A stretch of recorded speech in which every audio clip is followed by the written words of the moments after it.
अस्सलाम वालेकुम वरहमतुल्लाहि वबरकातुहू। कैसे हैं आप सब लोग? अल्हम्दुलिल्लाह अल्हम्दुलिल्लाह। जो कुरान पढ़ने आते हैं ना, वो तो जो आते हैं उसका गम नहीं है कि थोड़े आए हैं। आपको गम ये होना चाहिए कि जो बाहर इतने लोग हैं वो कब कुरान की तरफ आएंगे। बनी इसराइल थे ये कौम जब हज़रत इब्राहीम अलैहिस्सलाम के दो बेटे थे, इस्माइल और इसाक अलैहिस्सलाम। इस्माइल अलैहिस्सलाम जो थे उनकी वालदा का नाम जो था वो हाजरा था और इसाक अलैहिस्सलाम की माँ का नाम सारा था। ये हज़रत इब्राहीम की दो बीवियाँ थीं जिनमें से इनकी दो औलादें थीं और ये दोनों औलादें हज़रत इब्राहीम को बुढ़ापे में मिली थी। जब इस्माइल अलैहिस्सलाम पैदा हुए तो अल्लाह सुब्हानहू तआला की तरफ से हुक्म आ गया कि इनको मक्का की तरफ छोड़ के आना है। अब आप देखिए कि ज़रा इमेजिन कीजिए कि बुढ़ापे की औलाद, और वो भी फिर हुक्म आ जाए कि अब इनको ऐसी जगह पे छोड़ो जहाँ पे कोई आबादी नहीं है, कोई कुछ नहीं है। अब इब्राहीम अलैहिस्सलाम को अल्लाह ताला ने वैसे ही नहीं कुरान पाक में कहा कि खलीलुल्लाह हैं, अल्लाह के दोस्त हैं वो। इब्राहीम अलैहिस्सलाम अपने बेटे को लेते हैं और अपनी बीवी को लेते हैं और वो जाके मक्का की तरफ हिजरत करते हैं, उनको लेके जाते हैं। वहाँ पे उनके पास क्या था, एक पानी का मशकीज़ा था, कुछ खजूरें थी। वहाँ पे जब छोड़ के आते हैं, जब वो वापस आ रहे होते हैं तो बीबी हाजरा उनके पीछे भागती हैं और उनको कहती हैं कि आप हमें कहाँ छोड़ के जा रहे हैं। वो आगे से कोई जवाब नहीं देते। वो कहती है कि जब तीसरी दफ़ा वो पूछती हैं तो उनको ये कहती हैं कि क्या ये आपके अल्लाह का हुक्म है? तो इब्राहीम अलैहिस्सलाम हाँ में सर हिलाते हैं। तो बीबी हाजरा कहती हैं कि अगर तो ये आपके रब का हुक्म है ना तो मुझे कोई एतराज़ नहीं है इस पे, इंशाअल्लाह आपका रब जो है वो हमें ज़ाया नहीं करेगा। अब यहाँ पे देखिए कि बीबी हाजरा का सब्र, कैन यू इमेजिन। आप देखिए ये इंसानों की बात हो रही है ना, ये फरिश्ते तो नहीं उतरे थे।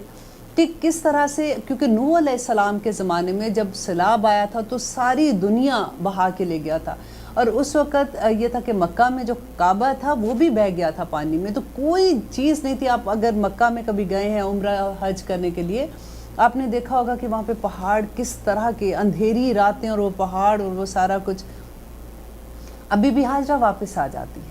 अब इब्राहीम अलैहिस्सलाम की भी फर्माबरदारी देखिए कि उनको हुक्म हुआ और किस तरह से अपनी औलाद और बीवी को वहाँ पे छोड़ के चले गए। अब वो वापस आती हैं और वो फिर आपने वो किस्सा सुना होगा कि जब बच्चे को भूख लगती है, वो खजूरें ख़त्म हो जाती हैं, पानी ख़त्म हो जाता है, कैसे वो सफ़ा मरवा पे भागती हैं, दौड़ती हैं और वो किस तरह से पानी तलाश कर रही हैं और वो फिर किस तरह से आबे ज़मज़म वहाँ पे निकलता है। आप यहाँ पे ये देखिए कि बीबी हाजरा का सफ़ा मरवा पे भागना अल्लाह सुब्हानहू तआला को वो इतना पसंद आया कि रहती दुनिया तक तमाम इंसानों को, आदमी को, औरत को, बच्चों को उनके कदमों पे चला दिया। और ना सिर्फ चलाया बल्कि हर कदम पे सवाब रख दिया। हमारा उम्रा और हज कंप्लीट ही नहीं होता अगर हम ये सफ़ा मरवा की सही नहीं करते हैं। तो अब यहाँ पे देखिए कि अब वहाँ पे वो छोड़ जाते हैं उनको, तो अब आबे ज़मज़म का चश्मा निकल आता है। वहाँ से एक कबीला गुजरता है, कबीला के लोग, जैसे वहाँ पे ये होता था कि जहाँ भी पानी होता था वहाँ पे वो लश्कर ठहर जाता था। वहाँ पे वो पानी देखते हैं तो वहाँ पे अपने एक बीच में से आदमी को भेजते हैं कि ये किसका है, मालिक किसका, इस चश्मे का कौन है। वो बीबी हाजरा के पास जाते हैं और उनसे कहते हैं कि हम यहाँ पे पड़ाव डालना चाहते हैं और पानी के वो बात उनकी हो जाती है कि तुम खाना दोगे और ये करोगे वो करोगे, और फिर वो उधर ही पड़ाव डाल देते हैं। ये कबीला जुरहम के लोग थे। अब कबीला जुरहम का वहाँ पे आबाद होना और इन्हीं कबीले की लड़की से हज़रत इस्माइल अलैहिस्सलाम की शादी भी हुई थी। अब देखिए अल्लाह सुब्हानहू तआला ने उनको दोस्तियाँ भी दे दी, उनको रहने के लोग भी दे दिए, उनको खाने पीने का इंतज़ाम कर दिया। वो एक बड़े सिर कबीले के साथ रहना शुरू हो गई। दूसरी तरफ आइए कि हज़रत इसाक अलैहिस्सलाम, हज़रत इब्राहीम के दूसरे बेटे और उनकी बीवी, जो हज़रत इब्राहीम की दूसरी बीवी सारा में से जो पैदा हुए थे। इसाक अलैहिस्सलाम को अल्लाह सुब्हानहू तआला ने कुरान में ही है कि अल्लाह ताला ने उनको खुशखबरी दी याकूब अलैहिस्सलाम की। एंड याकूब अलैहिस्सलाम के फिर 12 बेटे थे जो 12 कबीले भी बने और सबसे बड़े बेटे का नाम यहूदा था। और उन्हीं के बेटों में से 2 बेटे जो हज़रत यूसुफ अलैहिस्सलाम और बिन्यामिन की बात आप सूरह यूसुफ में पढ़ेंगे तो 10 बेटे उनके एक दूसरी बीवी में से थे और ये जो 2 बेटे थे यूसुफ अलैहिस्सलाम और बिन्यामिन थे, ये दूसरी बीवी में सुतेले भाई थे। यूसुफ अलैहिस्सलाम बहुत खूबसूरत भी थे, छोटे भी थे। हज़रत याकूब अलैहिस्सलाम बहुत प्यार भी करते थे। अब जो दूसरे 10 भाई थे वो उनमें थोड़ी सी जेलसी हो गई। انہوں نے کہا کہ یہ باپ جو ہے ہمارا جب سے یہ پیدا ہوا ہے سارا دھیان اس کو دیتا ہے، اسے محبت کرتا ہے، ہمیں نہیں پیار کرتا، تو ہم یوں کرتے ہیں کہ ہم اس کو لے جاتے ہیں اور جا کے اس کو ہم کہیں گے کہ اس کو بھیڑیا کھا گیا، اس کو مار دیتے ہیں۔ یہ 10 بھائی پلان کر رہے ہیں۔ اب وہ جاتے ہیں حضرت یعقوب علیہ السلام کے پاس، ان کو کہتے ہیں کہ ہم اپنے بھائی کو ہم جا رہے ہیں، جیسے آج کل کے زمانے میں آپ یہ سوچ لیں کہ پکنک پہ جا رہے ہیں اور ہم اس کو بھی ساتھ لے جانا چاہتے ہیں۔ حضرت یعقوب علیہ السلام نہیں بھیجنا چاہتے تھے، وہ ڈرتے تھے، اور قرآن میں یہ آتا ہے کہ وہ ان کو کہتے ہیں کہ مجھے ڈر لگتا ہے یہ چھوٹا کہ اس کو بھیڑیا نہ کھا جائے۔ وہ کہتے ہیں کہ ہم تو 10 بھائی ہیں اور اتنا بڑا جتھا ہے، ہم اتنے مضبوط ہیں، تو ہم ایسا نہیں ہوگا، ہم سارے اس کے یہ باہر نکلے گا، اس کو مزہ بھی آئے گا، تو حضرت یعقوب علیہ السلام بھیج دیتے ہیں۔ اب یوسف علیہ السلام جب ان کے ساتھ جاتے ہیں تو کیا ہوتا ہے کہ وہاں پہ جب یہ پلان کرتے ہیں تو ان کا جو سب سے بڑا بھائی ہے یہودا، وہ ان کو یہ کہتا ہے کہ دیکھو اس کو قتل نہ کرو، ہم یہ کرتے ہیں کہ اس کو یہ کنواں ہے یہاں پہ ہم اس میں پھینک دیتے ہیں تاکہ ہمارے اوپر قتل کا الزام بھی نہیں آئے گا، ہم کہیں گے باپ کو جا کے کہ اس کو بھیڑیا کھا گیا۔ اب وہ اس کو کنویں میں پھینک دیتے ہیں۔ اب دیکھیے اس کنویں میں اللہ سبحانہ تعالیٰ کی حکمت دیکھیے کہ ان کو کیا الہام ہوتا ہے، وحی ہوتی ہے کہ وہ سکون سے اس کنویں میں بیٹھے ہوئے ہیں۔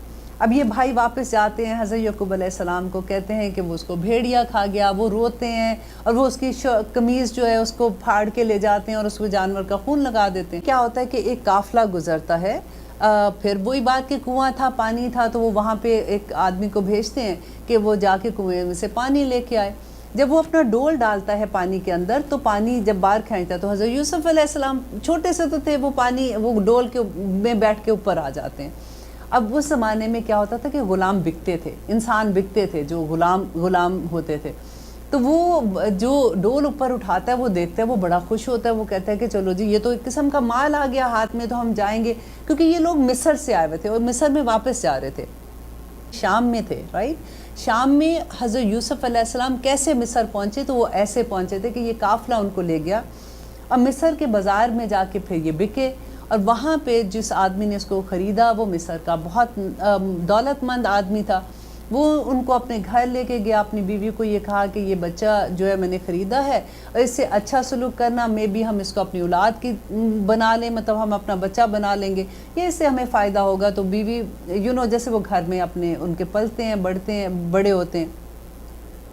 اب جب یہ جوان ہوتے ہیں نا تو بیوی کو ان سے وہ خوبصورت اتنے ہوتے ہیں، قرآن میں بھی آپ پڑھتے ہیں کہ حضرت یوسف علیہ السلام کے حسن کے بارے میں جو لکھا تھا کہ ان کی بیوی کو ان سے محبت ہو جاتی ہے۔ اب وہ پھر ایک قصہ آئے گا آگے کہ کیسے وہ کمرے میں دروازہ بند کر لیتی ہے اور ان کو اپنی طرف پکارتی ہے، اور وہ کہتے ہیں کہ مجھے اللہ سے ڈر لگتا ہے اور میں مطلب اکیلا بھی ہوں لیکن اللہ ہمارے درمیان میں ہے اور میں کوئی ایسا کام نہیں کرنا چاہتا کہ میرے مالک جو ہے اس کو تکلیف ہو یا میں جو بھی مطلب وہ انہوں نے منع کیا اسے، اور وہ بھاگے دروازے کی طرف۔ جب دروازے کی طرف بھاگتے ہیں تو آگے اس کا خامند کھڑا ہوتا ہے، جیسے دروازہ کھلتا ہے تو آپ دیکھیے وہ حالت کیا اس وقت ہوگی کہ سامنے اس کا میاں کھڑا ہے۔ اچھا دا مومنٹ بیوی، آپ کو ایسا لگے گا یہ آج کی کوئی ڈرامہ دیکھ رہے ہیں ٹی وی پہ یا پھر کوئی قصہ پڑھ رہے ہیں کسی کا، تو جیسے ہی بیوی نے اپنے خاوند کو دیکھا تو اس نے پوری بات بدل دی۔ اس نے کہا کہ دیکھو یہ آدمی جو ہے تم نے اس کو غلام کو کہاں سے کہاں پہنچایا، اتنی عزت دی، تو یہ تمہاری بیوی کے ساتھ غلط کام کرنا چاہ رہا ہے، کیونکہ ان کو جیل ہو جاتی ہے حضرت یوسف علیہ السلام کو۔ اب یوسف علیہ السلام جیل میں بھی جاتے ہیں تو وہ اپنی تبلیغی وہاں پہ کرتے ہیں۔ وہاں پہ کیا ہوتا ہے کہ جو مصر کا بادشاہ ہے اس کے 2 نوکر وہاں پہ آتے ہیں، قید ہو کے آتے ہیں، وہ حضرت یوسف علیہ السلام سے باتیں بھی سنتے ہیں، ان کو پتہ ہوتا ہے کہ یہ ایک نیک بندہ ہے، وہ اللہ سبحانہ تعالیٰ کی بارے میں ان کو بتاتے ہیں، تبلیغ بھی کرتے ہیں۔ وہ وہاں پہ تھے اور وہاں پہ کیا ہوتا ہے کہ ان میں سے ایک جو قیدی تھا اس کو ایک خواب آتا ہے، وہ یوسف علیہ السلام کے پاس جاتے ہیں اور اپنی خواب کی تعبیر پوچھتے ہیں، کیونکہ یوسف علیہ السلام کو اللہ سبحانہ تعالیٰ نے خواب کی تعبیر کا بھی علم دیا تھا۔ وہ جب ان کو بتاتے ہیں کہ اس خواب کی یہ تعبیر ہے اور وہ واقعی سچ ہو جاتی ہے، پھر وہ کیا ہوتا ہے کہ جب وہ چھٹ کے واپس جاتے ہیں تو وہاں کا جو بادشاہ اس کو ایک خواب آتا ہے، وہ لوگوں کو بلاتا ہے، اپنے مشیر کو بلاتا ہے، ان سے پوچھتا ہے، کسی کو خواب کی تعبیر نہیں سمجھ آتی ہے، تو اس بندے کو یاد آتا ہے جو جیل سے آیا تھا کہ وہاں پہ ایک آدمی تھا جو یوسف کے نام سے تھے اور وہ اس طرح سے خوابوں کی تعبیر بتاتے تھے۔ وہ بادشاہ کو بتاتے ہیں، وہ کہتے ہیں اچھا تم ان کے پاس جاؤ اور پوچھ کے آؤ۔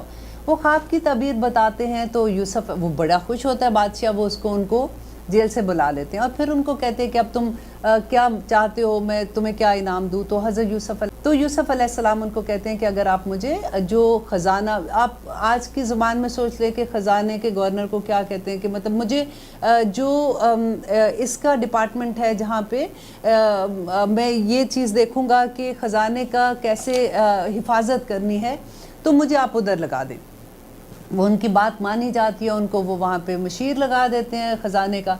तो अब क्या होता है, क्योंकि ये इतने नेक होते हैं, वो अपनी जब लोग उनसे मिलते हैं, उनको देखते हैं, उनकी बड़ी इज्जत होती है, और एक वैसे भी बादशाह ने उनको रखा हुआ होता है। तो वहाँ पे जब कहत पड़ता है और इनकी अक्लमंदी से वो किस तरह से गंदम को बचाते हैं और कैसे वो गंदम खर्च करते हैं उसका। तो अब क्या होता है कि जिस वक्त कहत आता है तो सारी अराउंड जगहों पे भी आता है। अब शाम में जब लोगों को वहाँ पे गंदम ख़त्म होती है तो वहाँ से लोग आते हैं इनके पास गंदम मांगने के लिए, क्योंकि उन्होंने सेव की होती है। तो वहाँ से इनके भाई आते हैं, तो ये हज़रत यूसुफ अलैहिस्सलाम अपने भाइयों को पहचान जाते हैं, लेकिन वो नहीं पहचानते क्योंकि यूसुफ अलैहिस्सलाम उस वक्त बहुत छोटे थे, अब वो जवान आदमी बन चुके थे।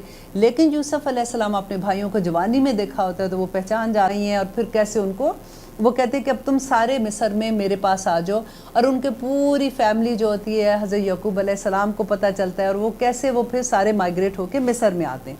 अब यहाँ पे आप लोग ये देखिए कि जब वो मिस्र में आ गए हैं तो फिर फ़िरौन भी तो मिस्र में था, और फिर वो जब इनके ऊपर जुल्म होता है तो कैसे ये दरिया से निकलते, दरिया दो टुकड़े हो जाता है और वो बीच में से कैसे निकल के जाते हैं। तो ये सारा मिस्र का वाक़या आपको यहाँ तक तो पता चल गया ना कि ये ख़ानदान मिस्र में कैसे आया था। अब देखिए ये नबियों की औलादें थी, सारे के सारे एक नबी के बाद दूसरा, और एक ही ख़ानदान में से आ रहे हैं ना, और उन्हीं के ख़ानदान के आगे बच्चे हैं, उन्हीं के ख़ानदान के बड़े हैं। अब मिस्र में इतनी इज़्ज़त, इतना एहतराम उनको मिल रहा है क्योंकि यूसुफ अलैहिस्सलाम की वजह से। अब यूसुफ अलैहिस्सलाम की